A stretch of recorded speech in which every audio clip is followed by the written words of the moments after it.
মানিকগঞ্জ জেলার সাটুরিয়া উপজেলায় বাংলাদেশ জাতীয়তাবাদী কৃষক দলের ইউনিয়ন কমিটি ঘোষণা করা হয়েছে। উপজেলার কৃষক সংগঠনকে আরও শক্তিশালী করতে এই কমিটি গঠন করা হয়। এ সময় জেলা ও উপজেলা পর্যায়ে নেতৃবৃন্দ উপস্থিত ছিলেন।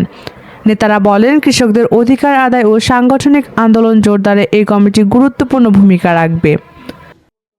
বিস্তারিত দেখুন আমাদের মানিকগঞ্জ জেলা প্রতিনিধি জাহাঙ্গীর আলমের প্রতিবেদনে।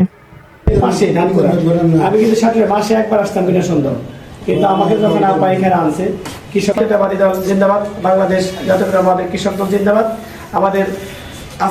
আমাদের এই দলের যে কান্ডারি, আমাদের মা, বাংলাদেশের বিএনপির চেয়ারপারসন, তিনবার সাবেক সফল প্রধানমন্ত্রী আপসীন নেত্রী, আমাদের এবার কে এসে আজকে সাটুরিয়া উপজেলা কৃষক দলের আপনার মিছিলের সামনে আপনার গাড়ির সামনে এসে আমি বলবো না, কিন্তু আমরা বাস্তবে মাঠে এই কাজগুলো করব, এই কাজগুলো আমি দেখাতে চাই। এবং এই ব্যাপারে আপনারা সভাপতি সেক্রেটারি যারা আছেন, এটা অতি দ্রুত এটা করার ব্যবস্থা করবেন। আমরা উইদিন 15 days আমরা আপার সাথে বসার চেষ্টা করবো,